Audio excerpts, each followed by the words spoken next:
My name is Britta B, and the name of this poem is Dear Young Woman. Dear young woman, I hope you find you. I hope you find love. I see all the armor you wear.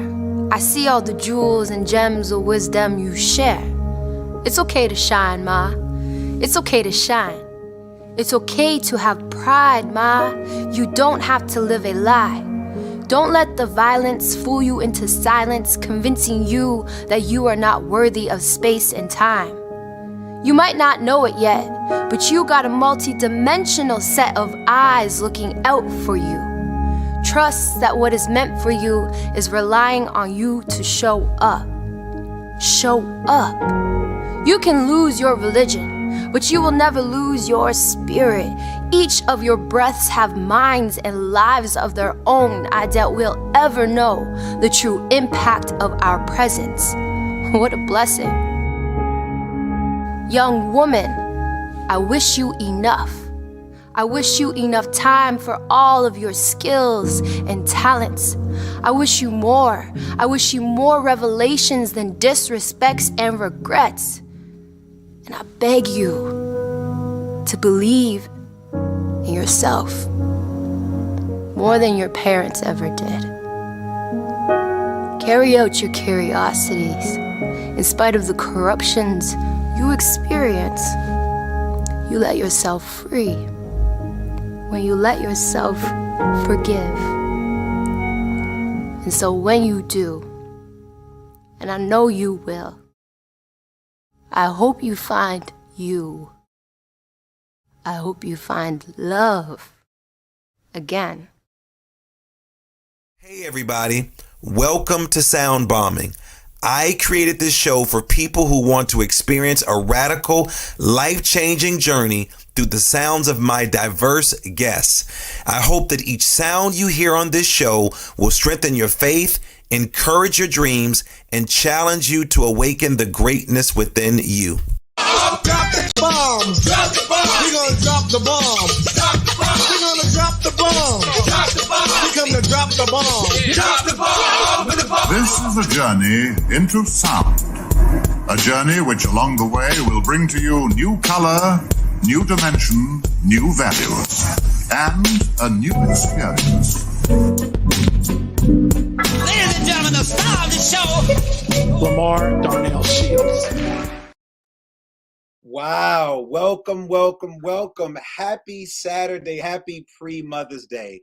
I would like to welcome you to the Empower You 2022 International Women's Summit, sponsored by the Great Sound Bombing Podcast. Now, if you have not subscribed to the show, why have you not subscribed to the show? We're on every platform, so there's no reason that you should not be a subscriber to the Great Sound Bombing. I am so excited. Who am I? I'm Dr. LaMarr Darnell Shields in the building. Of course, I'm always in the building. And you see these dope women behind me. They are going to bring it to you today. I am honored just to be on this screen with these amazing women. My goal with Sound Bombing has always been to introduce you to people and guests that will help you unlock your full potential. As you know, and if you don't know, you've been hiding under a rock. But for the last 2 years, we've experienced massive global destruction. There's a pandemic. There's a war going on. There has been an attack on people of color, the LGBTQ plus community, and women. Yes, there's been a huge attack. And even though we celebrate this great woman who is now sitting in the highest court of the land, yes, representing Black women, who's sitting next to another woman of color, but we still have a lot to do. And so that's why I decided to bring these amazing people to you. I don't know if you're in your pajamas right now. I don't know if you're sipping tea, drinking coffee. I don't know if you're turning up. I don't know if the kids are around you, but hopefully for the next hour and a half, you will be in a place where it's quiet.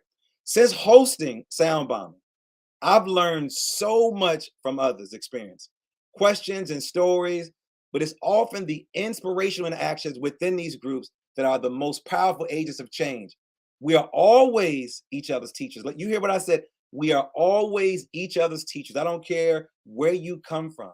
And I'm also constantly learning and receiving wisdom from the guests who've appeared on my show. What you may not know, and the guests and the people who are on my show today, I don't think that they know. They were specifically targeted. Yes, I was lightweight stalking them. Why? Because all of them have been a part of the Sound Bombing family, and they've gotten great reviews.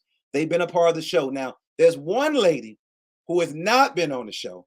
Now, when I read her bio, you probably gonna realize why she's not, because she's always busy raising two boys, managing, being a mom, being a professor, running an institution. Right now, she is actually in her own event, but she decided to hang out with us. I get a chance to hang out with this sister every other day. Well, she gets to the gym before I do. She's my fitness partner. She's a big sister. She represents Delta Sigma Theta. She is from the great Washington, D.C., went to a historically Black college. Amazing. Recently selected as one of the 100 Black women advocating for change by Essence Magazine. My friend, Dr. K. Wise Whitehead, is Associate Professor of Communication, African Studies in the Department of Communication. She's at Loyola. She hosts the award-winning TV show. She's been on TV so much, I think the lady has her own TV show. Today with Dr. K, her research, her wisdom, her insight is unlike anybody that I know. She's written tons of books, but check this out. Most recently, she was awarded the 2021 Vernon Jarrett Medal for Journalistic Excellence. I was so excited about this because Vernon Jarrett is a family friend. He's from the great city of Chicago, and this sister deserved this award. Put your hands together for my friend, my fitness partner, our keynote speaker for the day. Put your hands together for Dr. K. Wise Whitehead. Dr. K, take it away.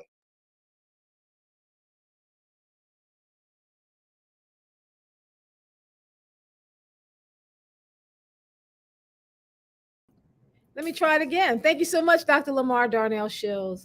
I really appreciate your courage, that you're able to stand tall and always remind us of the North Star, to be that harbinger of hope for us. So I appreciate you inviting me here with all these distinguished sisters to be able to just bring a few words of greeting this morning as I think about what does it mean right now as a woman to stand with courage and conviction, to stand in the moment of commitment and confidence, to fully appreciate where we have come from as women in this country, more generally, but specifically where we've come from as women of color and where we are going.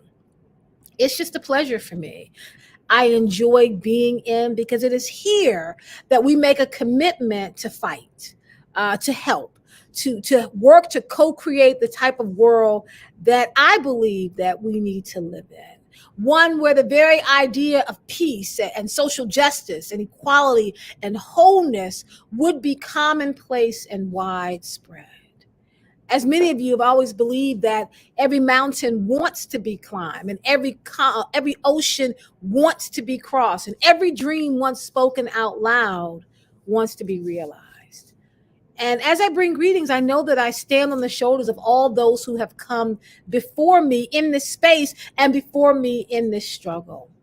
I stand here on the shoulders of my grandmother, who always said, you must learn when to stand and when to fight. She never said run. She always said you have to stand or fight, sometimes at the same time. Sometimes it's either or, that you never run or shrink from a battle. I stand taller knowing that I stand on the shoulders of truth, and I stand side by side with justice, and I stand up, as do our distinguished speakers today, rather than kneel down to questions about equality. I stand, as so many Black women before me, ready to lift as I climb, knowing that the view on the top is better if the space is shared by all those who desire to see. I often say, and I think many of us have probably said this, that I stand here because Rosa Parks sat. Now, I do want to qualify that because I see the t-shirts today that talk about, every step of the journey, but knowing that Rosa Parks made that decision in that moment, based upon the training she had received at the Highlander Institute. She was ready to meet that opportunity because her training was in place, her courage was set, and she had the strength of the community behind her. So when I say I stand here because she said, understanding what went into that moment. I stand here because Harriet Tubman Rand made that decision. Here we are celebrating Tubman 200 years since the birth of Harriet Tubman. What did it mean to make the decision to go forth a second time? Because the first time she tried to run to get free, they did not succeed. The second time, without her brother, she went on her own, made it to freedom, and then came back to get people that she left behind. Standing here because Mary McLeod Bethune taught, made a commitment to teach young Black girls. Because Ida B. Wells wrote, the work that Ida B. Wells did to bring attention to lynching, the fact that many times she would leave towns at night, one step ahead of those seeking to do her harm. Because Dorothy I. Height organized, not just the fact that she was a past president of Delta Sigma Theta Sorority Incorporated, but she also organized the National Council of Negro Women. Knowing that these Black women and the work that they did set the path for me today. I am a descendant of enslaved women who chose to survive, who chose to go forward rather than backwards. And I recognize my privilege, but also the complications that come with seeking and demanding and claiming space in this country at this time, in this moment. I was in conversation with attorney Billy Murphy earlier today, and he said that we are in the midst of some very dark days, and we have to rely on the inner light, the strength that we already have inside of us, the work that we have done as Black women, growing up as Black girls in this country, to move forward. I ask that as we embark on this journey today, this conversation, that we think honestly about all that we can become and all that we have done to replace the negativity that is so present and so rampant in this country right now. We must be the ones that we have been waiting for. I've come to believe that nobody is coming to save us, that the work we have to do is we have to save ourselves. Women have always been called on to save this country. Women very generally, and women of color more specifically. The world does not move unless we show up and we save it. Harriet Tubman used to say that the world's upside down and it takes Black women to turn it back around. Sojourner Truth agreed with her on this. And so thinking very deeply about sisterhood and solidarity and scholarship, which I believe are the main tenets of this 21st century conversation, that the conversation that we are embarking on has to recognize that sisterhood is a verb, that though we may not be from the same family, though we may not be from the same race or ethnicity or nationality, we are sisters, and it is a verb. It's an action word. And we must choose to occupy and be engaged in the process. I believe the work we all did to get Ketanji Brown Jackson to the Supreme Court, it cannot stop with her going onto the Supreme Court. It did not start with her. It cannot stop with her. We have to be more consistent about getting more women into positions of power. Women, let's be clear, who are aligned with the way in which this world can move forward. This has been going on since 1848. It was in the middle of American enslavement that Elizabeth Cady Stanton and 4 of her friends met. They had tea and they complained about the limitations placed on their own situation, living under America's new democracy. These white women, these European women, were complaining that even though it's been 70 years since America had sought to free itself from tyranny, women were not included in the conversation. And so as they were having tea, they were organizing about how they can shift the conversation. We have mighty conversations as women over tea and coffee about how to change this world, pull it back from the pits that the men have put it in and set it on the right path. They sat there and they drafted the Declaration of Sentiments, directly connecting the nascent campaign for women's rights to the American symbol of liberty. In fact, Elizabeth Cady Stanton wrote that the history of mankind is a history of repeated injuries on the part of man toward woman, having in direct object the establishment of an absolute tyranny over her. To prove this, let facts be submitted to a candid world. Might I adjust that just a little bit? Because if you talk about the history of racism and white supremacy in this country, to take Elizabeth Cady Stanton's words and turn them back around on her, it's a history of repeated injuries on the part of white people toward Black and brown people, having in direct object the establishment of absolute tyranny over us. To prove this, let's go back to 1619. Let all the facts be submitted to a candid world.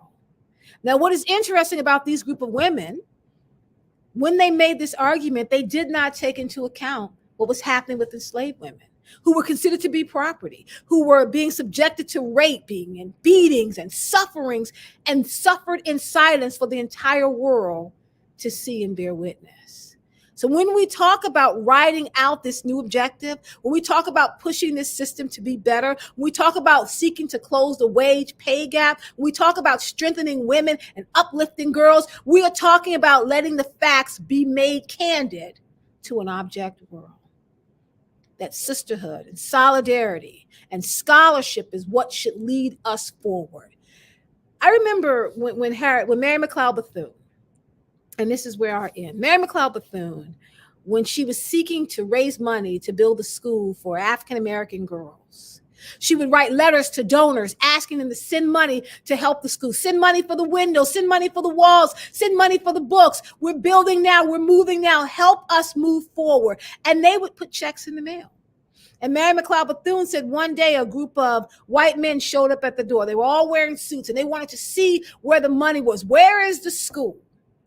And Mary McLeod Bethune said she stood out and she looked out, and what they saw was nothing but grass and dirt. She said, over there is the school. You cannot see it because it only exists in my mind right now. But I see a 3-story building. I see Black girls learning. I see Black girls laughing. I see Black girls being free. I see Black girls getting educated. I see Black girls moving forward. You may not see it. The vision is here, and the job I'm doing is to take that vision and make it a reality. What you're doing is you're paying into the vision that I have so you can help me make it a reality. That is how we move forward, being stubborn, holding on to our visions, holding on to our view of reality, and doing everything we can to lift as we climb, to go onward and upward, to struggle and to survive, knowing full well that the buds and the blossoms of our desires will burst forward in glorious flourishing, because that is how we move. And so as we gather here today with courage, born of success achieved in the past, with a keen sense of responsibility, we must continue to assume and assemble, because in order for us to assume, the assumption is that we will get better. We will get stronger, that we will use courage as a tool to ensure our victories. We'll use commitment as a tool to ensure our victories. The speakers that Dr. Shields have brought together today, I'm excited to hear from, because they're going to talk about what it means to be brave from their own perspectives. Are you brave enough to fight? Are you brave enough to move forward? Dr. King once said, it's not where a person stands in times of comfort and convenience, but where they stand in times of controversy and confusion. That's what shows you who they are. And Maya Angelou said that when people show you who they are the first time, you need to believe them. And Audre Lorde said that as women, we have to learn how to dance. She said, I have to learn how to dance in time for the next party. My room is too small for me. Suppose I die before graduation. They will sing sad melodies, but finally tell the truth about me. We have to learn how to dance. I believe there's a place that exists far beyond what young people can see, far beyond what we can ever even imagine, a place that right now exists only in our dreams, only in that vision in our head. Today, as we gather, as we talk, as we get built back up, let's take that vision and make plans to make it a reality. Thank you so much for joining me here. Dr. Shields, I invite you back to the stage. I don't even know if I want to be up in this room. You got this thing on fire. Yeah. And you are, listen, your comments, please respond. Your comments come in. Dr. K, you just sent chills through my body. The way you talked about being unapologetically Black as a woman, but also the roles that white women played in this work in other races and other cultures. I know you are super, super busy, and I know you have your own event. I just want to just thank you for bringing us some amazing greetings today. You set an amazing foundation. Of course, you are your own leader. And as you were talking, I thought about Constance Baker Motley. And Yes. so when she talked about, I rejected the notion that my race or sex would bar my success in life. And all the women that are in here have all dealt with many of the issues that many women that we've dealt with, that you've dealt with, that I've watched my mother and my family. This show is dedicated to my mother, Eileen Shields, and my two daughters, and all the women that were in my family, my grandmother, Zelma Davis, and all the other folks who birthed me. So thank you, thank you, thank you, thank you. And I appreciate you hanging out with me today. And you have a great day and enjoy your summit, because I know you got some young people waiting to hear from you right now. Thank you. Can I just say one other thing? Something that Billy Murphy challenged me with today, and this is where I'll leave it. Billy Murphy said he wanted to be his own boss. He says, when I want to talk about having a raise, I say, hey, Billy, you want to make more money? All right, Billy, you need to work harder. He said, when I want to go on vacation, I'm like, hey, Billy, you tired now? Let's take a vacation. And I go on a vacation. He said, you should get to a point where conversations about raises, struggles, vacations are conversations with yourself, because you're your own boss and you determine how you move. Don't work to get a job, work so you can control and be an agency of your own labor. And that's keeping me moving forward today. Thank you so much, sir. Thank you. Be well. Take care. Have a great summit. Bye-bye. Woo, Lord, Lord, Lord, Lord. I don't know what to say next, but I'm loving watching my speakers in the green room, and they are just shaking their head and taking notes. So anybody that's out there listening, please, on Facebook Live, on YouTube, however you listen, if you want your comments, let us go. Listen, if you think Dr. K laid the foundation, the next person I introduce is an award-winning educator, best-selling author who has helped over 1,000 individuals plan, profit, pen, and publish their own book. So again, if you want to share your story, this is an opportunity to do it. She also graduated from a historically Black college, set out to Coppin State University, and received a reading instruction training from another school that I worked and attended, the great Johns Hopkins Institution. Listen to me. This woman is a beast, because not only is she doing all of this, she has been featured in all of the magazines you can think of, but she calls herself the mompreneur, and she is raising a whole bunch of kids. I'm going to let her tell you what those children are doing right now. But I told her the kids ain't invited to the summit. They need to be ear hustling out the door. Put your hands together for Christina Johnson. Christina, make sure you're unmuted, and welcome, welcome, welcome. How are you doing today? Let my listeners know and let the people know what they're going to gain from you today. Dr. LaMarr, I am so very excited to be here today. Every day is a blessing, but today is even more so a blessing because of this awesome event that you've put together. So I'm so thankful. I just want to express my appreciation to you for putting all of this together with these amazing women. I am Christina M. Johnson. I am part of a tribe, a house, the House of Johnson, and we have Testimony Publishers LLC. We have Emergence Logistics and Transportation, JFAM Johnson, whom my children are trademarked as are best-selling authors, and they have their clothing brand and just a whole lot of things going on. And then we're also the hosts of the Rise Virtual Summit 2022 and beyond. So there's a lot of things that we do. We have been featured, like you said, in Business Insider and so many other places, but we are just excited to be here today with you all. So thank you for having me. Wow. Well, thank you. But tell, how many kids again? Okay, so my husband Anthony, and we have 8 children at home, and I have 9, one from previous to me being married. You know, somebody just grabbed one of their body parts. I'm gonna just leave it right there.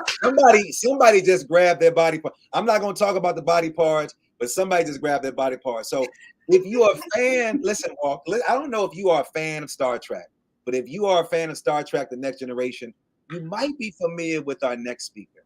Her career as an actress, model, spokesperson, and voiceover artist in the entertainment advertising industry has spanned over 25 years. She has appeared in blockbuster films, primetime television shows, dozens of commercials. She has a brand new book out. She's a #1 best-selling author, mentor, trainer, and speaker. But what attracted me to her is she shared an amazing story about her relationship with someone I did not get a chance to meet. But today actually is the celebration of freedom in South Africa. And how ironic that day is today. And I want to bring my friend Walker Grant to the building. Hey, Walker. Hi. Oh my gosh. I am just flying right now. Dr. K, Kristen. Oh my gosh. It's just these women are blowing my mind. And what you said, Dr. Shields, the way you honor women, who you came through, the way you said that, it's so magnificent, so beautiful, because this is that time. This is that time for this is a time of woman.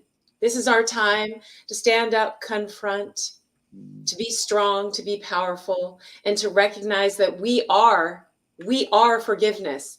That's what we embody. Forgiveness is childbirth. Do you know a time in your life when a being goes from extreme pain, the worst pain, the get this away from me, out of me, please God help me, to the most deepest depths of love, the embrace, the compassion? That is woman. That is feminine power energy. That is what we do.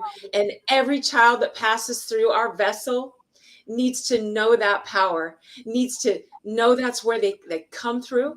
That's what the gift that they are given. That is what we as women are responsible to. That's what we need to teach our men. And, you know, I know, Dr. Shields, you have been taught it. You have it. You embody it. And it's just so beautiful, because that is where we're all going. That's where we're headed. That's our journey as women. We're going to change the world because of that. The recognition as a result of our courage. Dr. K, what she said, that stand up, confront, don't be afraid to fight. That's my path. I've been that person in the face of a lot of danger at times in my life. I was willing to confront. I was willing to stand up and be who I was, no matter what was in my face. I risked and I showed courage. And as a result, I was able to create success, and I was able to not be a statistic. And that is what I want to share with the world, is none of us are born statistics. We are born magnificent, whole, incredibly powerful beings. And life is a result of our choices. It's a result of our actions. It's a result of our determination, our imagination. It is a result of who we are together as this human family. And when we embrace each other in that way, it just rocks my world to see this kind of connection we all have right now. I mean, I'm an actor, you know me, you said a little bit about, I'm an actor, I'm a mom, I'm a bonus mom. I'm a community builder, a leader, I do what I can to be an example. That's kind of what I want to do. But I got to say, I am humbled today. I am humbled. Christina, 8 kids. All I got to say is I bow. Spirit on you. I just bow to you, lady. You are amazing. Wow. And, just all those children coming through that grace you show. Well, we have another amazing speaker. Walker, thank you for hanging out. And I know your schedule is busy, but we all know the feeling when you sense that you're not completely happy and fulfilled. Walker talked about it with your life. The things are not where you wanted them to be. You go through all of these emotions every day. So our next speaker has over 20 years of experience in dealing with this and has earned an excellent reputation as counseling and coaching experience. She blends elements of neuroscience, nervous system regulation, mindfulness psychology into her coaching, relying heavily on teaching emotional awareness and self-compassion. Put your hands together for my other person from the West Coast, Kristen Taylor in the building. Hey, Kristen, let us know who you are, what you do. You got your time to shine. It's all about you right now. Oh my gosh. Thank you so much. It is an unbelievable honor to be with you all. Between the first poem and Dr. K, I am just in tears. This is one of the most beautiful events I've ever been a part of. So to be here, I'm kind of like, how did I get here?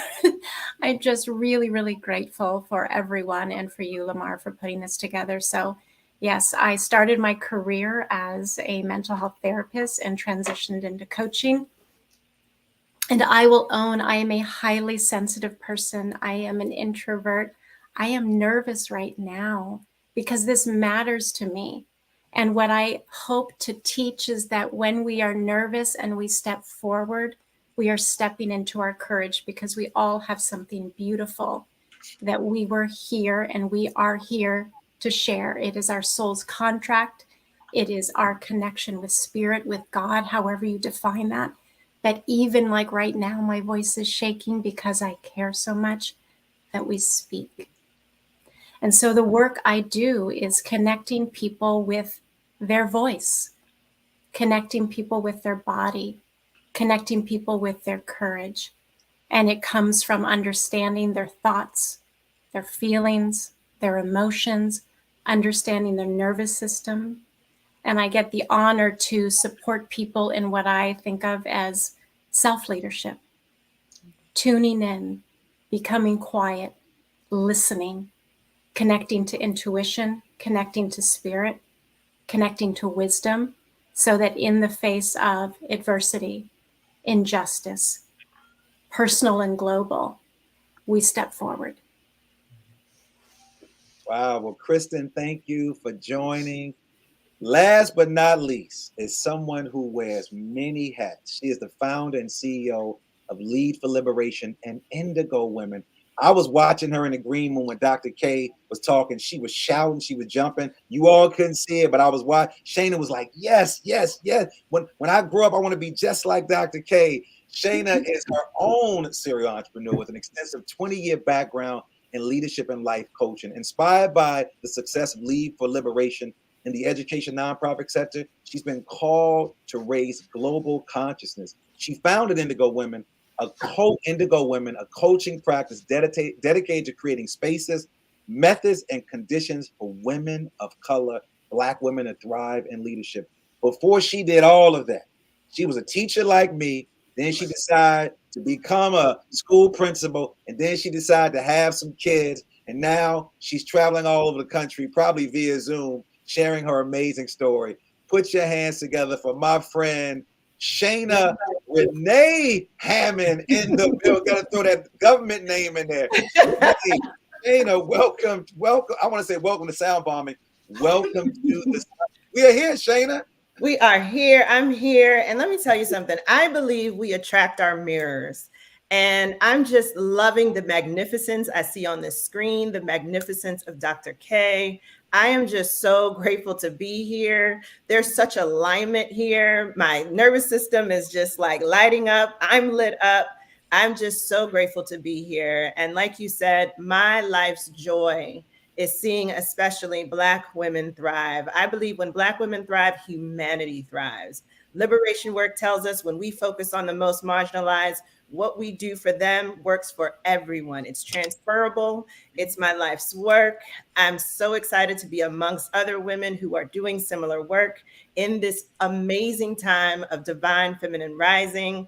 I've just bowed to all of you, and I'm stepping into the space as well, and just really grateful to be here. Well, thank you, Shayna. Thank you, Walker. Thank you, Kristen. Thank everybody that's in the space. I appreciate you, being here. Let me just let you all know, if you don't know, I curated this show. You all have all appeared on my podcast that I'm hoping everybody's going to subscribe to. And you all had so many views that I had to bring you back into the space so you can share your stories of triumph, of struggle, of strength. I've had side conversations with all of you and all the things that you are doing. And so I definitely feel connected. But I was getting chills listening not only to Dr. K, but each one of you. And I'm so glad that you talked about you being a little nervous, and this is divine, because the people that are watching you, I don't know if it's men or women, I don't know who's watching, but they need to hear, Shayna, that even though you've spoken on many stages, even though you travel, I still get nervous. They need to hear, Walker, that even though you've been on all these TV sets and you met Nelson Mandela, that you still get a little nervous. And Christine, they need to know that even though you have 9 children, all these other children, that you still can do it. And Kristen, even though you are an empath, you're still able to pour into women because you have your power. And this is about elevating our power. And so my first question about power goes to the person I've been knowing the longest in the room, and that's Shayna Renee Hammond, that I want to ask. Shayna, how can women reclaim their power if they feel as though they've been giving it away? I hear about women just giving their power away. How can they then reclaim it?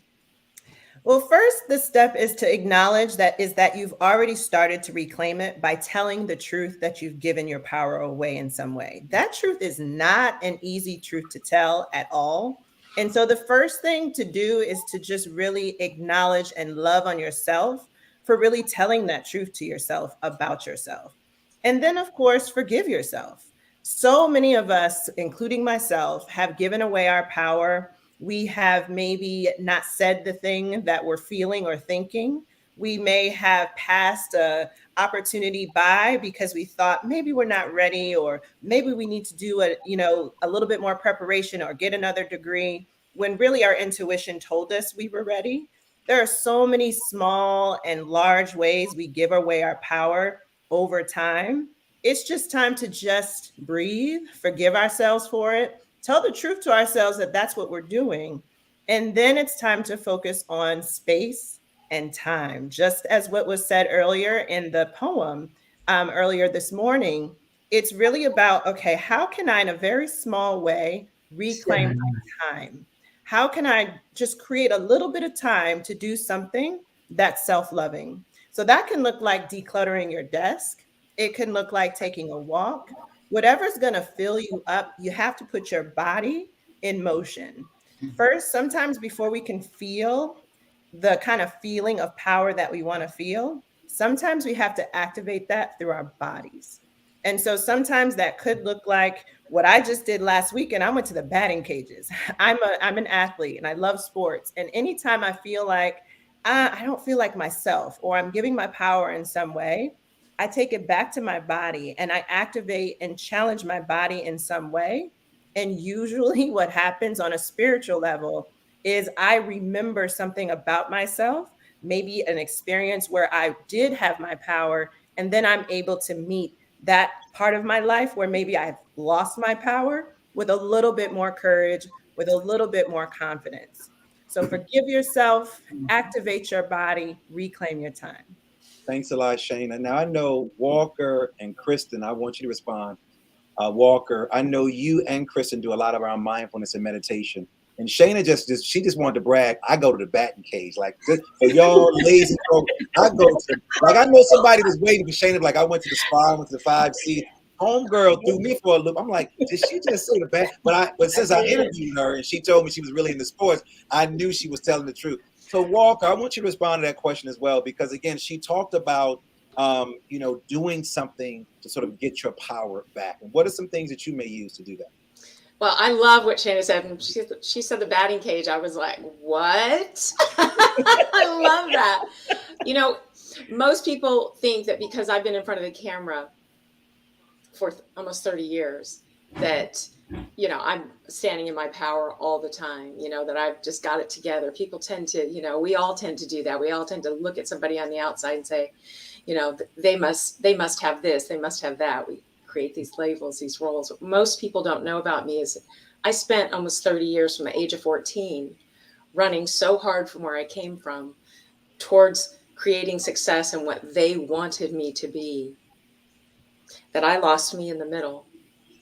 Parts of me that I was running from showed up in my relationships, reflecting back to me what I needed to heal, what I needed to look at, what I needed to accept, what I needed to love on, what wasn't going to come in from the outside, that had to come out from the inside.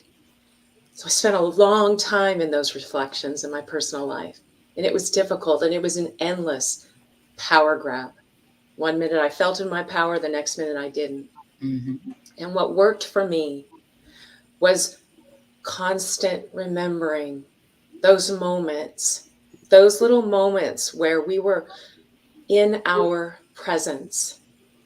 Do you remember when you're a child? Nobody apologizes when you're a child for being excited to be you, for looking into the world and engaging it as you, allowing that light inside to expand into you. And those moments where you feel like you're powerless, those are moments to be still.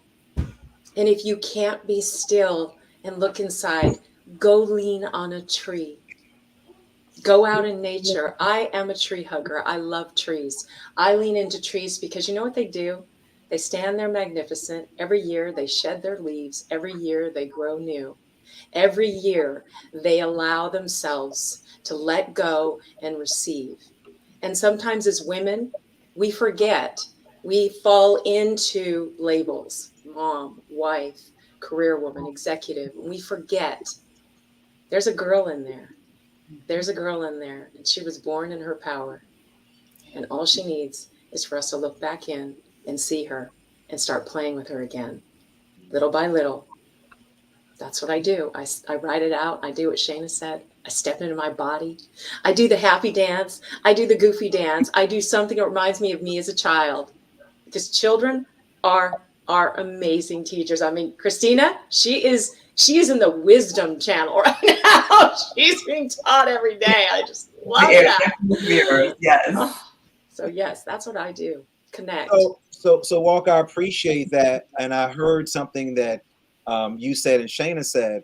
Why do women then feel guilty, Christina, for taking care of themselves? I just interviewed Dr. Gwen Martin, and she's been doing these workshops for educators, counselors, therapists, and she always talks about how women feel guilty to go into the bathroom and run some water or going to a spa.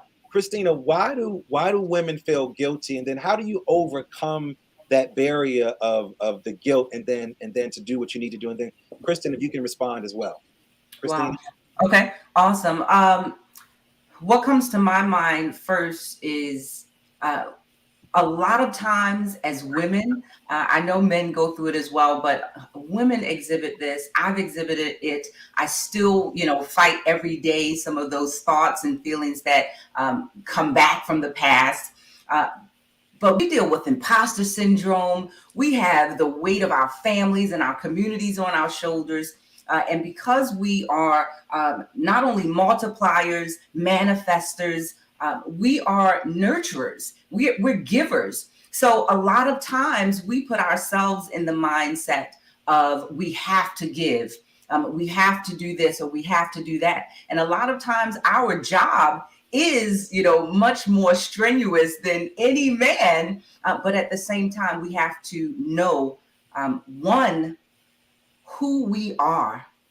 And the only way that we can know who we are is to have a firm foundation. A story, an incident that came to mind. My husband and I, we had just gotten an apartment after being homeless for some time. Now we had little children, and I share this story as my bathroom experience. It's what I call it. But I was at the kitchen sink. I was doing dishes. And in the background, I had the audio Bible playing, and our children were on the floor. They were coloring or doing something on the floor. But I don't know what the narrator said on the audio Bible, but I just went to tears. It struck me so in my spirit, just to the depths of my soul. And I just was bawling. I couldn't stop. I saw my children getting up from the floor, getting ready to walk towards me, to hug me, see if everything was okay. So I just shook the bubbles and everything off my hands and went past them and locked myself in the bathroom. And I had a moment because I felt guilty about where I was in life, where I was supposed to be, where I thought I was supposed to be. Am I helping my husband at home? Should I be doing this more with the children? I mean, it was a total breakdown. But in that moment, I heard 4 words. God whispered to me and told me, faith, filter, forgive, and focus. I was done. At that moment when I heard God's whisper, I was done. I got up off the floor. I washed my hands, put some water on my face. I walked out of that bathroom and I finally saw my children for the first time in a long time. I saw the gift of life that I had been given each and every day. And I saw how important I was to have a sound mind, to be healthy in my body, and to know that it is going to be okay, but it may take a little bit of time. It may take a support system that I didn't expect at first. Some of the people that I thought would be there may not be there anymore. But God will send new people into my circle to assist me. And on those days when I don't have any help, I will have the strength because I was built for times like these. So when we talk about women feeling guilty about just running a tub of bath water and relaxing for just a moment, that's because of the limitations that we've placed on ourselves, that we can only be one thing. We can only be the mom who does everything, or we can only be the sister who takes care of the entire family, or the daughter who's expected to just be perfect. Those are limitations that we have to not only dispel, but smash down. And like Dr. K said, we need to just stand on those, put those under our feet. So that's what I think of when I think about feeling guilty. I think about having faith, filtering out negative thoughts, forgiving yourself for, wanting those things or not wanting those things, and then focusing on the good, the exceptional things in life, the light. Kristen, what you got to say? It's so funny because you all are the speakers, and I'm watching the speakers. This is what I love. This is what I'm loving. You guys are taking notes. You all have written books, you give lectures, but some of y'all are like, okay, is it my turn? Because I'm taking notes. Faith, forgiveness. So, Kristen, it's your time. Yeah, I'm taking lots of notes. So powerful, Christina. So moving.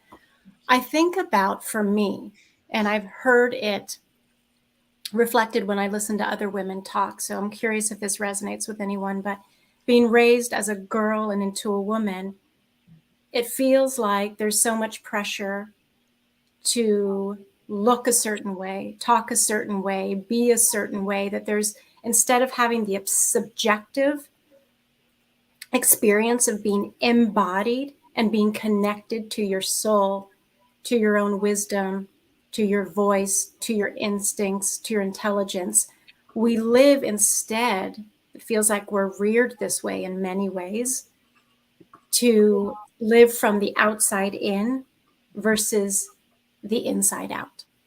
And so when I think about guilt, it feels like it's really originated from that place of looking at yourself from the outside in, from an objective place. Women are objectified.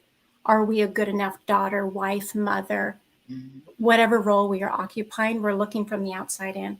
And I feel like the invitation is to be embodied, to connect to ourselves differently, so that when things like guilt arise, we understand imposter syndrome. And I want to shift that. And I just recently learned, I've been calling it imposter syndrome, and a very wise woman shared with me. She said, I call it imposterism. Imposter syndrome makes it sound like a pathology that exists within us, because there's nothing wrong with us, but we've sort of ingested what is going on culturally that says to women of color in particular, you don't belong here. You don't fit in. You are a fraud if you find yourself in a place of influence and power. And it's this unwarranted self-doubt that causes us to question, do I have the right to take up space? Do I have the right to take a bath, to take a walk, to hug, and Walker, I'm a tree hugger as well, hug a tree, say no, say yes, have boundaries. And so when guilt comes up, it's so important to recognize it as a feeling. And our feelings are not who we are. They are places of pause so that we can reflect differently and find ourselves. So that is what I would say in terms of our relationship to guilt. Now, I appreciate that. I want to bring Walker and Shane in here. Now, Walker, you wanted to actually talk about Well, go ahead and mention what you want to talk about. What you want I'm just I'm just like, okay, when did we start the conversation? When did this happen in the human family where we decided that in our infinite unlimited and the universe that we are a part of, infinite unlimited, that we suddenly became limited? When did that happen? When did that settle into our spirits? It is such a lie. And it's like, okay, what fear creates limitation. Women, I mean, I have to just toot our horn right now because we are magnificent. We embody creation. This is the energy that we are. And it must have scared the bleep out of men way back when. What just happened? What is that? Another person coming out of that person? Oh my gosh. Okay. I think there may have been a moment where I don't know if I can, that makes me a little bit nervous. And it happened so long ago out of fear, this quieting of feminine power, this quieting of male power and support, this harmony that we have, this reliance on pushing from, as Kristen said, the outside in instead of the inside out, not seeing that magnificence, not recognizing it and coming together in that power. Limitation just bugs the what out of me. It's one of those words I think we need to lose in our language because it doesn't have any it doesn't exist in the truth of our reality. It just doesn't. We are limitless. We are infinite. And we take on roles that have these definitions, and they are age old. They are age old. And when we see something on the outside of us that we don't like, we need to confront it on the inside of us where it is growing like a seed and a weed. And we need to pluck it gently, lovingly, and set it aside and then walk it in the world so we can show people how to do it. Because that's where it's inside out, Kristen, Shayna, Christina, Doctor. It is that way. Dr. K just like laid it out for us at the beginning. Confront it, fight it, walk it, live it, be it. Yes. So that we can bring up everyone that comes up behind us. Show that path, Rosa Parks. Show that path, Nelson Mandela. Show that path, great women and leaders, men of this world. Show it. Don't be afraid of it. Be it. Well, speaking of being it, you've shared stories of several people, some historical figures and then some current figures. So I want to go with you, Shayna, because you are leading an organization, and we know stories have been written about women, in particular women of color.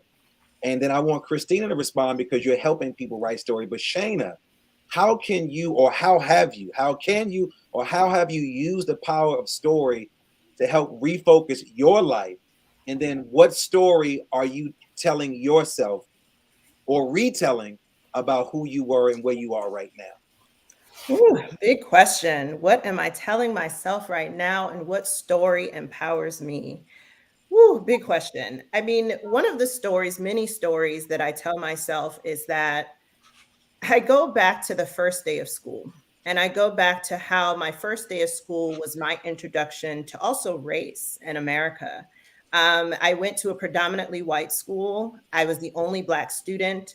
I didn't have any friends. They didn't let me sit down on the bus. And so I had a very confronting experience around belongingness, around who I am. And I really deeply appreciate Kristen's distinction around imposter syndrome and it not being just an kind of individual experience. We are steeped in what I call the sick collective consciousness. We, unfortunately, right now have a belief that, white, straight equals power. And anything that is not that is marginalized and less than. And of course, we all know that that's a lie, right? We are all made in the magnificence of energies greater than all of us here, right? And so the story that I constantly tell myself, I take care of that inner child who was so afraid, who had no idea why the other children didn't like her, why she was made to feel that she didn't belong. through my own spiritual journey and learning more about my own consciousness and separating my consciousness from the sick collective consciousness and realizing that I am love. And not only am I love, am I liberation, but so is everyone else, whether they realize it or not. Unfortunately, we have, as a collective, really bought into an agreement that we aren't abundance, that there isn't enough to go around. And so the story that I tell myself constantly is that not only do I belong in this space right here, but I belong too on that bus, just as everyone else, even though no one else in that moment knew. And so it's so important. I love that distinction around making sure we are experiencing life from inside out and not outside in.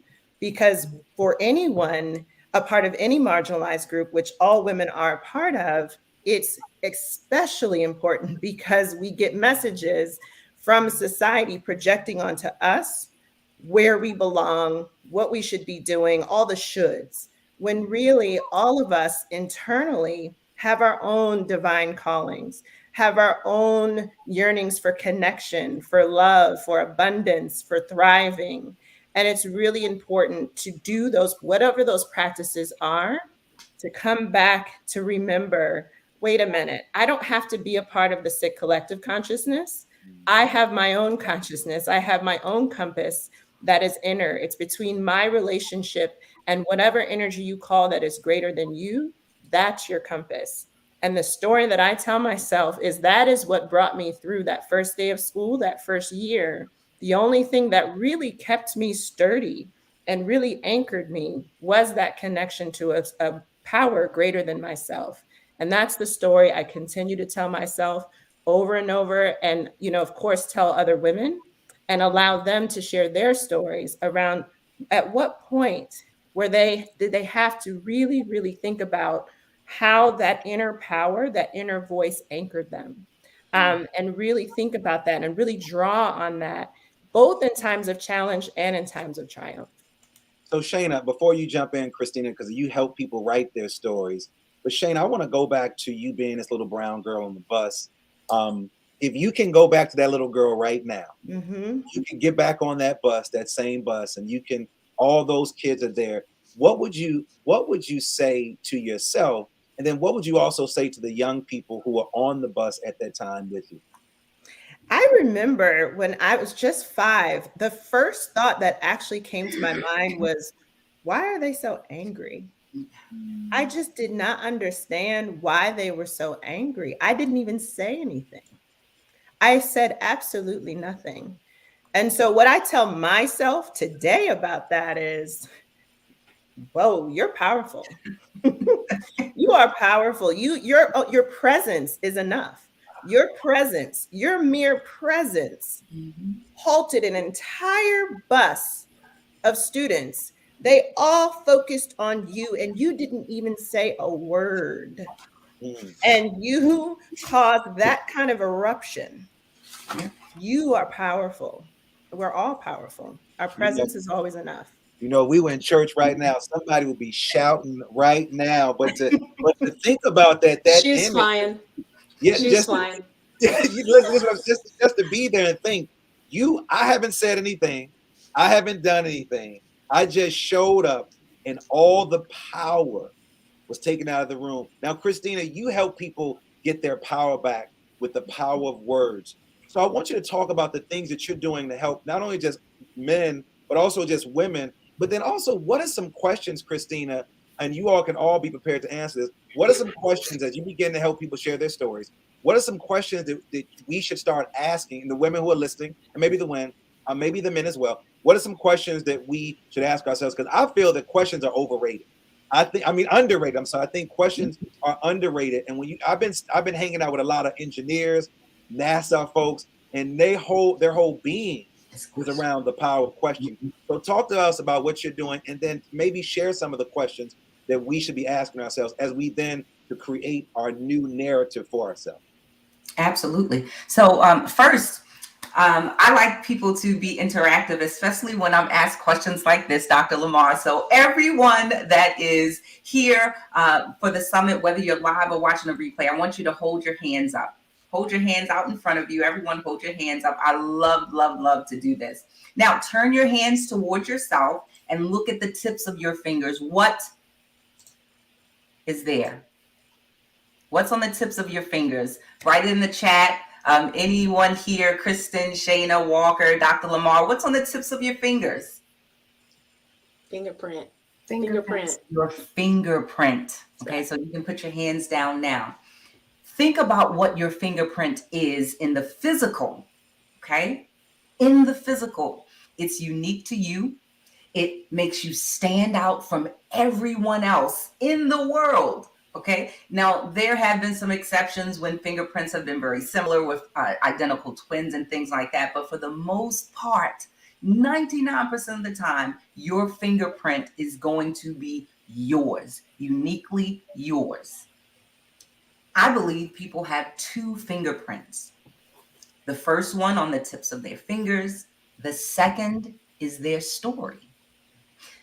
When people think of their story, a lot of times in your mind and heart, you know you should share it because you know you're amazing. Subconsciously, it's like you want to write a book, you want to share your story, you want to help that person, you want to talk about what you've overcome and the challenges you faced and how you got through it.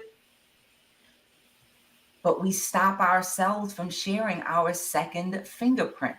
So Dr. LaMarr, when you asked, what questions do we ask ourselves? First, what is that second fingerprint? What makes you uniquely you? And I would suggest, if you really want to know, start writing down everything that you've accomplished. Small, great. I have all my clients do this when we our first session. Write down everything. I mean, everything. You got up one morning when you didn't feel like getting out of bed, you were depressed or dejected one afternoon because someone cursed at you or humiliated you in the front office, whatever you're going, but you went back the next day, you didn't give up, you kept trying, you overcame a miscarriage, a loss, a loved one, you've overcome sickness, all of these things you have overcome. That's part of your second fingerprint. Your story is absolutely amazing. And a lot of times people hold on to those great achievements because we've talked ourselves into thinking that it's not big enough. Oh, it doesn't compare to a Kardashian or someone who's in the limelight or quote unquote icon. But who are the icons? Who are the true troopers and heroes and sheroes? It's the people that are down in the trenches every day, fighting for family rights, family empowerment, civil rights, fighting to keep their family together, whether they're out there, voting at the polls, they're voting in their families. They're fighting for their loved ones. They're fighting for books in schools and breakfast programs. So those that are in whatever you've done, record that, write it down, and stand on that. We have to stand and fight, just as Dr. K mentioned, but we also have to stand on the things that we've accomplished and don't play it small.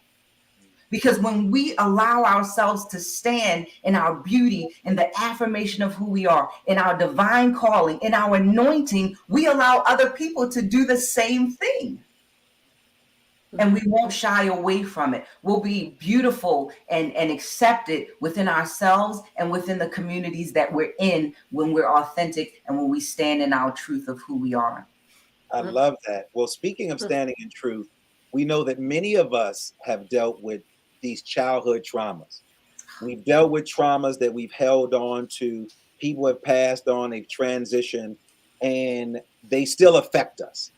All of you all in this space, when I interviewed you for Sound Bombing, which all of you all should have subscribed to, the people that are listening right now, shout out to the Sound Bombing podcast. All of you all have dealt with trauma.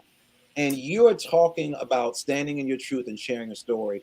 Walker, out of all the people that I talked to, you dealt with a lot of traumas. and we're not in a competition. You're not going to get a gold medal. I think we think we're in a competition about who's been hurt the most. Well, Walker, talk to us about what happens when you don't heal from childhood trauma, and sort of how, look at Christina. Anytime you close your eyes like this and start doing this, for my folks that are listening, we be like, girl, people say that to me. I ain't even a girl, like, girl, I'm like, I'm not a girl. Anybody that's about to, because Christina did like this, Shayna did like this.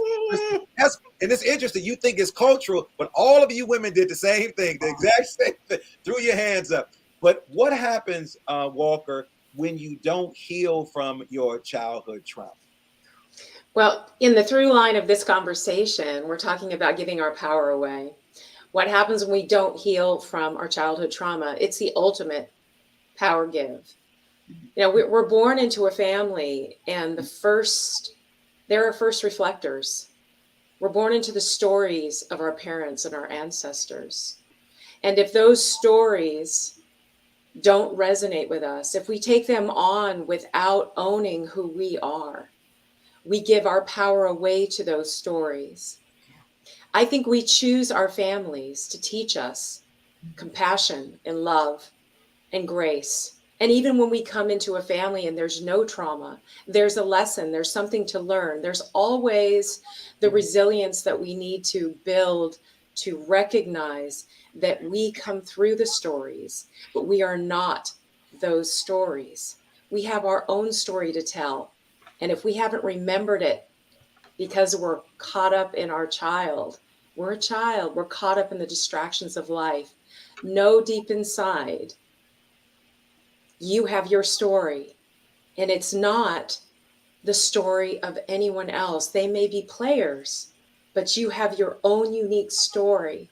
So beautifully stated by Christina, your fingerprint. We aren't intended to absorb the fingerprints of our parents, of our cultures. We are intended to dance and engage with them, to grow and expand from them. And that's a responsibility to ourselves. Life is an accumulation of choices, decisions, and actions upon those. That's what our life is. We can always look at what we've created and say, every single one of these things is a result of my choice and my action. So when we're looking into the past or into something that hurt us, because it came from the outside in, it did not come from the inside out, because God is on the inside out. The perfection of who you are is on the inside out. The imperfection of what we are in this state is what we live in as a human family. And if we don't show compassion, we don't show forgiveness, we don't show the grace we've been given by the power greater than ourselves, then how are we ever going to stand in our power? And how are we ever going to be the compassion that we were made from, the love we were made from, to allow those people around us or those circumstances we've walked through that have caused us hurt and pain to release? I truly believe the way we think of others inhibits who they become, the power of our energy. Why do we have a statement like third world country? What is that? Why do we have language that limits people? Why do we create labels and definitions and perceptions based on a mindset that doesn't have expansion in mind, but contraction as its goal? When we don't heal from childhood trauma, we lock ourselves in a trap by our own making. So it's our responsibility to say, no, that's not my story. That doesn't have to be the beginning and end of my path. And that's how I chose to live my life, is to remember that as often as I can. And all of these women have said how to do that really well. Write it out, speak it out, small steps. Well, one of the tools that's being used across the country is something that saved my life, is mindfulness. And one of the reasons I was attracted to Kristen Taylor is because we had that connection. There's a great book out by Ruth King called Mindful Race, and I read Mindful magazines. But Kristen, can you talk about how you use mindfulness to deal with the traumas that have taken place in your life? And then Shayna, because I know you as a leader, you also use mindfulness as a practice as it relates to leadership, because you're going into a whole bunch of spaces with a whole bunch of men and also a whole bunch of women who going to try you. They don't notice Shayna on that little school bus, right? They know Shayna from DC. And so that mindfulness has kept you not cold DC, but it kept you Shayna Hammond. So Kristen, if you could talk about how you use mindfulness to deal with your traumas, then Shayna, if you can connect your mindfulness practice to being a mindful leader. Kristen? Yeah, gosh, this is such an important question. I want to make sure I do it justice. So, what is standing out to me among, man, so many things that are standing out to me today as I'm listening to these wonderful women speak is the inspiration to step into our courage, to not play small. As Walker was saying, can we just get rid of the word limitation? And then there is we're going to leave this gathering, and those that are in the audience, they're going to walk away with inspiration.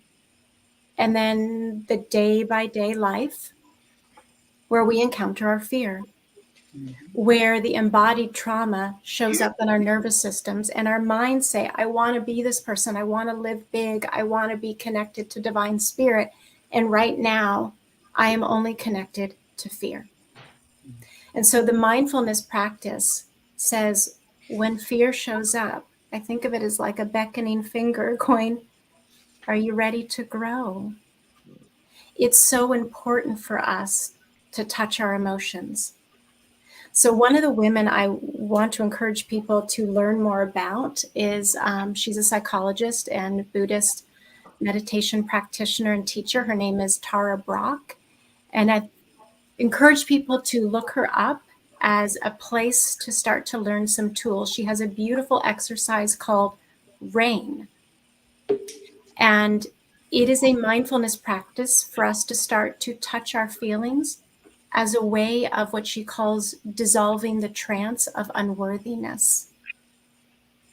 And it's a good way to become in different relationship, get into different relationship with our fear. So the first thing, it's an acronym. R stands for recognize. When a feeling of fear or unworthiness or whatever difficult emotion is coming up in relationship to embodied trauma from our pasts, like Walker was talking about, recognize it, give it a name. A is allowing it. So much of our suffering comes from either over-identifying with our feelings. When fear is here, it points to my trauma, my brokenness, the pathology of who I am based on the story that I grew up in that was limiting. So allow it, recognize we are not our feelings and emotions, and recognize we don't need to distract. Within the window of tolerance, allow yourself to feel those feelings, and then investigate those feelings.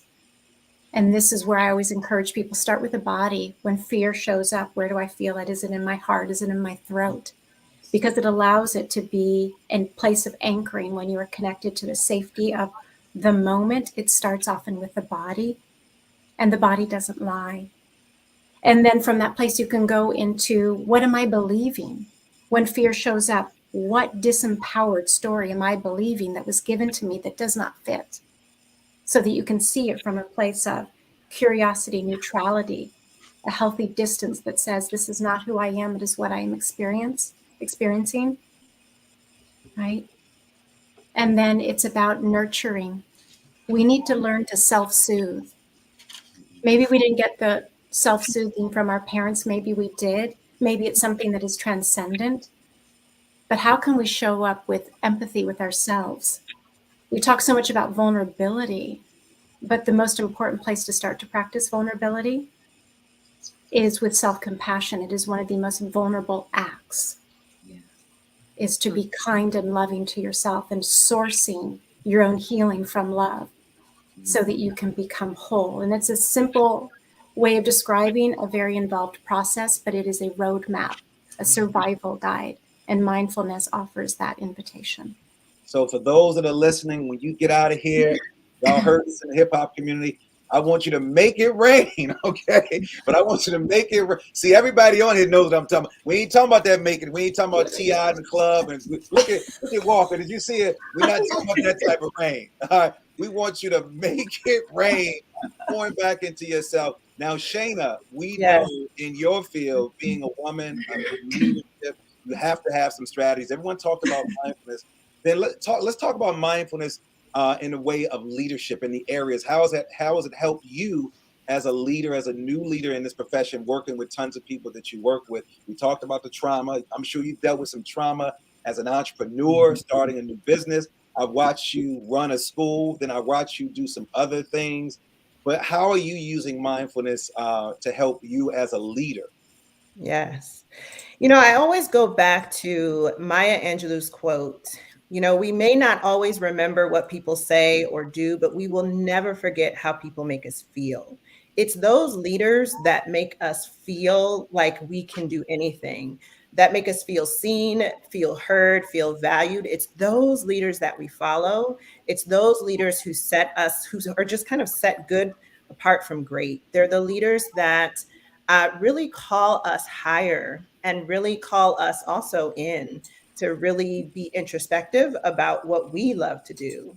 And in order to be that kind of leader who leads in that way, you have to be aware of your own emotions and aware of the data that comes with those emotions. And so, in my leadership programs, the common thread is emotional intelligence. And I'm sure everyone here is very familiar with emotional intelligence. And we focus on all four domains. And when we really focus on self awareness, we talk about both, of course, how aware we are of our own emotions, but also our biases, our self concept, our concept of self worth, and how that's perceived by others. And one way, every time we bring our leaders together, we always start the same way. And we make sure that there's time to just arrive to the space, and we give time to just bring attention to the breath. At any moment, the best mindfulness tool that we always have at our disposal is our breath. And so we teach various breathing techniques. And one is just to just sit down, get comfortable, and just be aware of your breath and really make sure you're breathing deeply in and out. Us as leaders, we often are moving from one meeting to the next. We are wearing different hats as women. We're constantly giving. And sometimes we quite literally aren't breathing fully. And one of the best ways to access ourselves, our true selves, our inner selves, is to really call back attention to our breath. And so, if breathing, deep breathing, isn't a part of your daily practice, I hope that it will be moving forward, because that's something you can do very quickly. It's something that only takes a minute, a couple minutes to really bring yourself back. And it can have a tremendous impact on your mood and can really bring your heart rate down, your blood pressure down, and really be more grounded and attuned to yourself so that you can be more attuned to the people around you. And so if we want to be that kind of leader, that infectious leader that, you know, really understands and takes to heart the grand responsibility they have for the people for which they're leading and the people that they're leading alongside, it's really important that we take first that responsibility to feed into ourselves and make sure that we are here, mind, body, spirit, in the seat, in the space, and that we're emanating the kind of energy that's necessary to bring forth whatever it is as leaders that we're here to do. That's our work. Our continual work every single day is to make sure that we are as grounded and aware. And the first step is really bringing it back to our breath. And the other thing I invite our leaders, especially when I'm working with our Indigo Women and our Indigo Women Group coaching experience, part of that 9-week journey all leads up to the women coming out of that experience with a daily spiritual practice. I know for me, things took off for me once I really decided to really focus on my spiritual development and really focus on exactly what God was trying to tell me at any moment, and just really harness and grow that relationship and prioritize that relationship. And so I don't start any day without first going to my altar, dropping into meditation, really dropping into my body, asking my body what it needs, noticing where I'm tense, and using that data to then reground myself and get messages for what I'm to do and how I'm to show up for the day. And so it's really important as women, especially, whatever it looks like, we need to have a daily practice of just going within. It doesn't have to look a certain way. It could be 5 minutes, it could be an hour. It really is just your time to just go back to yourself, go back home to yourself. And it's completely fine. Again, I'll say for it to be 5 minutes, it can change your life. And it's something, and it could really change your leadership. It's changed my leadership, and I've seen it change thousands of people's leadership. I'm so glad Wow. that you said 5 minutes. Walker is about to chime in. I don't know about anybody else, but if I don't start my day with my rituals, then I lose it. I always tell people, most of us, this thing right here, our cell phone, we have a better relationship with our cell phones than our partner. And I share people in leadership positions to, when you wake up in the morning, don't grab that cell phone. Don't let that be the first thing, because what you're doing is you're reacting and you're responding to all these other needs. At least take 5 minutes. And for the person that's out there listening who thinks that they have a busy schedule, if I added up all the kids in the room with all you all kids in the room, you talking about a busy schedule. If I add up how much you have to write, how much you have to prepare, just the way you look right now, like you did all this on purpose. Like all of this was on purpose. Like me and some other people, we just put on some jeans, a hat, we good to go. And so I'm so glad, Shayna, that you said 5 minutes. That's all it takes. When I don't do it, Kristen and Christina and Walker and Shayna, and for those that are listening, when I don't take that moment to breathe, when I grab my cell phone first, my whole life is turned upside down. Rituals reap results. You have to have a morning routine or a mid of the day routine and or an end of the routine. And I want all of you all in the room, and I know Walker, you're going to respond first. If all of you guys can share your rituals and your routines. And for those that are listening, if you have any questions, we have about 10 minutes left. Put your questions in the chat. Walker, you want to say something? Breath is, I love this topic. Breath is life. It's prana. It's life. Breath is life, right? We can live without food for a long time. We can live without water for a long time, but we cannot live long without our breath. It is the very life of us. And we forget sometimes that to notice how we're breathing. Are we holding our breath? Are we denying ourselves our life? It's that simple. Am I holding my life? Am I holding my breath? Am I holding my life? Am I letting it flow? Am I not letting it flow? The synchronicity of this is so beautiful. I just went through a 3-day training and another 3-day training with Art of Living and learned these incredible breath work. I've been meditating and doing yoga for over 20 years.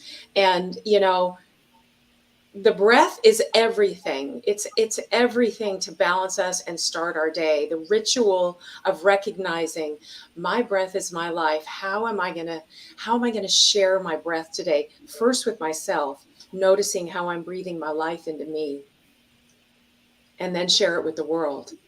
Mm-hmm. It's so powerful to recognize and be that quiet and just see. That's how much of an impact we have on our life. And we were talking about emotions, and it reminded me of Dr. Bolte Taylor, her amazing study that after 90 seconds, any emotion we're feeling after something engages our emotions is our choice. Emotions take 90 seconds to wash through our body. If we're still feeling it past 90 seconds, it's our mindset telling us, our mind speaking the emotion over and over and over and over in us. So we have the choice to know that little bit of information. Time yourself. Boy, am I pissed? I'm upset right now. I'm giving myself 90 seconds. 90 seconds, man. If I'm still there, it's up here. It's 100% my responsibility. I need to do something about this. Right. And that's, and don't compare yourself. Comparison is the death of joy. Yes. Don't compare yourself, because it doesn't matter what your friend can do better than you, or your mom is doing better, or that person you admire. Be with who you are. And as Shayna said, breathe it out. Be with that life that is you. It's your beginning every day. It's your beginning. Well, speaking of beginnings, we want to hear, Christina, your beginning, your morning rituals. I'm sure you got to get up for them little 8 people, 9 people. You got to get to the bathroom. Share with our listeners your ritual, and then Kristen, and then Shayna, and we're going to begin to close out with some of your final thoughts. But you all have been amazing. I'm smiling because I know you. Like, I know y'all. Like I know y'all, and I'm excited. I'm taking notes. But Christina, walk us through your morning rituals, Kristen, and then Shayna. Okay. I did want to say very quickly, you all, when you were speaking about breath, it was so refreshing. And I actually took a couple of deep breaths and exhales. But I thought about a scripture where God breathed the breath of life into. And that stuck with me because all you all were saying was start your day with breath, start your day with life. That's all I kept hearing. Start your day with life, start your day with life. So in reference to my routine, one thing that just stuck out to me that I have to share above the routine is I take naps. When I am tired, I do push through. Hold up, I gotta stop you right there. What? The power of a nap. Let me just. I just why when we were kids we cried over, and now we beg for like when I was in college classes, give me a 10-minute nap between biology class and that heat of the I didn't mean to cut in, but when you said the power of a nap, Lord, go ahead, Chris. I don't mean to steal your shine, but I want you to talk about the power of a nap. Yes. But you said it. Basically, I said I had forget the routine right now. That is my lifesaver right now because the nap, it rejuvenates, and it doesn't have to be long and drawn out. It could just be a quick nap. Like I like to say, I need a quickie, but that's not my little nap. So I can recharge and rejuvenate. And it frees your mind and allows your mind to kind of be refreshed and be restored in the moments that you need it once you get up. But yes, 15-20 minute nap, middle of the day, that's what I do, and that's what I want to share. All right, Kristen, and then Shayna. All right. So yeah, more power to the power of breath. I do a lot of ratio breathing. I was doing ratio breathing before this program started so that I could be here. And it just is such a godsend. I don't know what I would do without it. So I have a ritual at the top of the day and at the end of the day. And before I get out of bed, I am speaking out loud to God, to spirit, to universe, asking for support in showing up in my soul's agreement and thanking all that are supporting me on the other side for my many, many blessings. And then at the end, and I think of that as speaking to spirit. And at the end of the day, as I'm lying in bed, I become very quiet. And that I think of as, yes, meditation, but it's listening. It's listening to spirit. So in all relationships, you both communicate outwardly and you listen. So those are two anchors in my day that keep me connected and breaking the spell of paying attention to the wrong things. So Indigo Woman, what are your secrets? What are the tools that keep you glowing and keep you moving? Very similar to Kristen. I have a practice in the morning and a practice in the evening. In the morning, it's all about gratitude. I have a little bell that I ring, and the bell signifies waking up spirit, waking up myself, and waking up my ancestors, and giving explicit permission to work on my behalf. And thanking them for working on my behalf always. I usually go to a text, a spiritual text. I have lots of books at my little altar space by a window that I love. I light candles. I have little stones near me.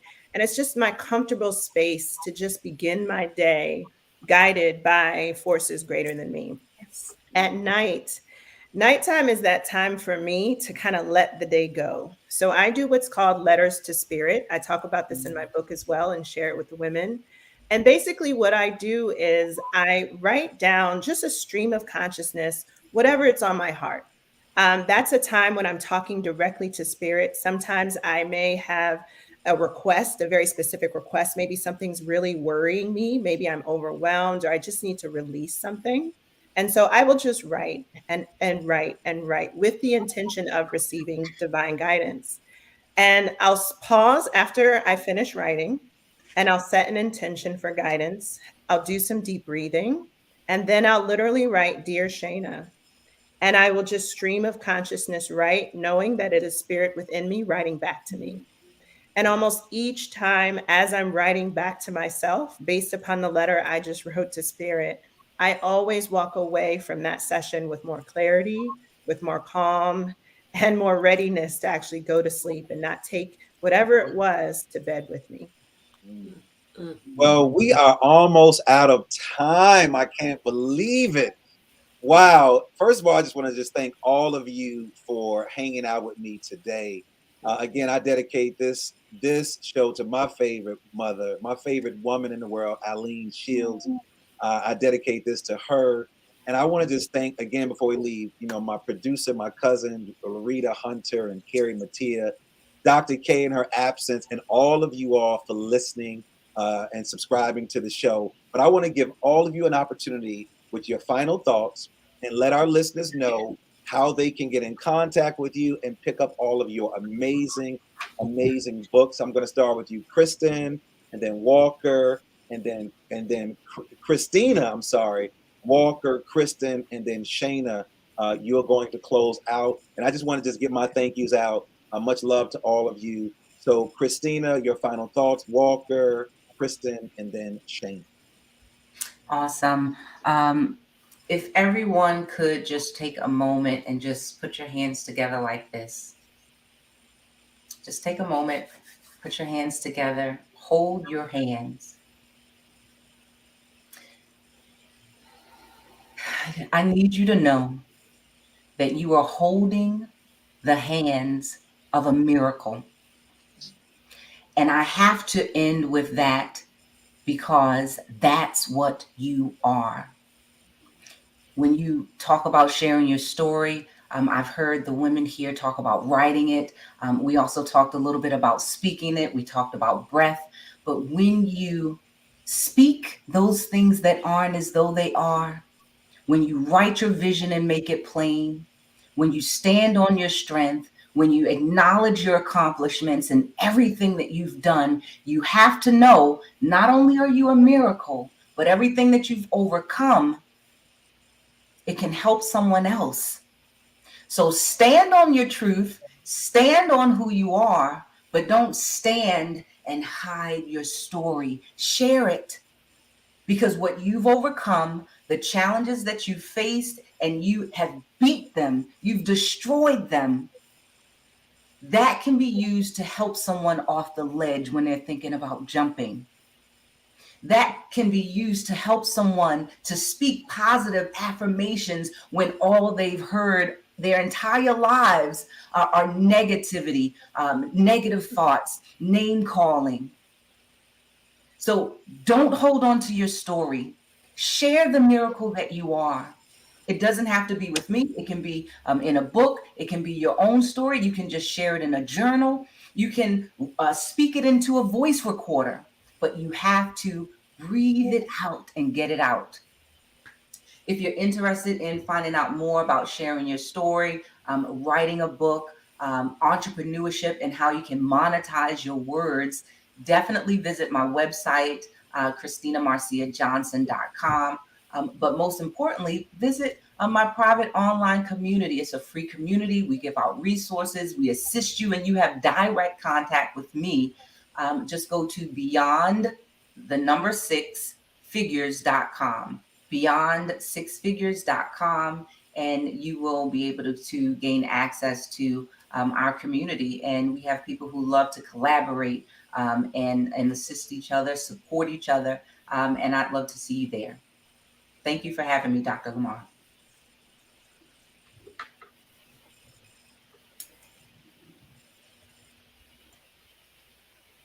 Is it my turn? Yes, I think so. Okay, I wasn't sure. All right. So, yeah, the power of story. It's so important. I think that's beautiful. I also believe powerfully in the power of story, and I am the host of a podcast, called How I Made It through EIQ Media. You can find it on Apple or Spotify or wherever you listen to your podcasts. So amazing stories to elevate this idea of our connection to one another and how we are transformed by what we experience and when we truly find ourselves, and provides a survival guide. Also, I provide one-on-one coaching, and I work also with organizations to help with emotional intelligence and emotional regulation and stress and anxiety management. You can go to KristenTaylorConsulting.com. I do want to say one thing. What I want to say as my parting words are about courage. So when I think about anyone in business, but particularly women in business, one of the most radical acts of courage is when, not if, you stumble. Showing yourself compassion is the most courageous act and will keep you resilient and moving forward. I love that. Love that. Oh, this is so beautiful. I mean, I feel that how divinely I'm made right now, being in this space with all of you.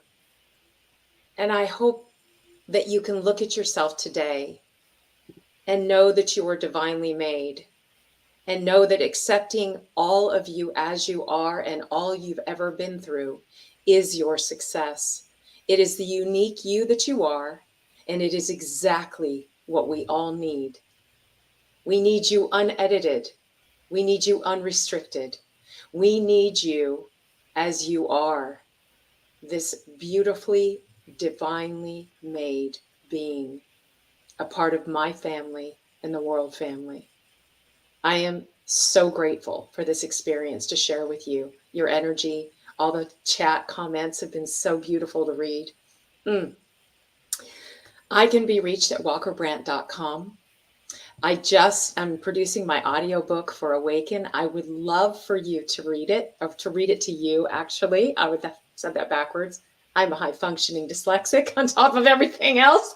So sometimes that happens. But I would love to read my book to you. And I've created a list. It's walkerbrandt/Awaken Audio. If you go to that link, you'll get a free chapter, as soon as my producer gives me the green light, which should be in about 4 weeks. It's in the very first stages. So I'm just grateful beyond to be here with all of you. Bless you. Know that God loves you, and receive yourself every morning with that breath of life that you are. Thank you for that, Walker. Oh, parting words. Really, in a statement, it's your presence is enough. We are not what we produce. We're not even what we give. What we are and who we are comes from powers greater than us. We are love. We are liberation.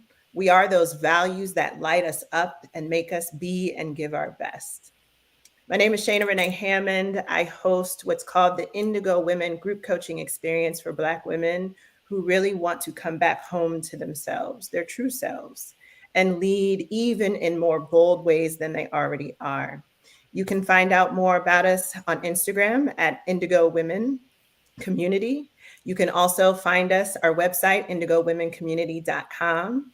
I'm also the founder and CEO of Lead for Liberation. So if you are a leader who is leading either a school district, a nonprofit, an organization, a mid-sized to large-sized organization, and you really want to co-create the kind of culture where everyone can thrive, and you consider yourself maybe a futurist, you have the vision, and you need support really bringing that vision to fruition, you can find out more information at leadforliberation.com. And I hope to connect with all of you. Thank you so much for having me. I am humbled and honored by being here. Wow, we did it. We did it. We did it. I want to again thank Christina, Walker Brandt, Kristen Taylor, Shana Renee Hammond, Dr. K, my cousin Larita Hunter, Carrie Mattia, all of the people behind the scenes. I want to encourage you to subscribe to the show. This show is evergreen, so it will always be on our YouTube channel. If you want to check us out, I encourage you to subscribe. Follow these ladies. They are doing some amazing things. Ladies, happy Mother's Day to all the women out there. Happy Mother's Day to you. And as we say in Spanish, que le vaya bien. May you go well. Peace.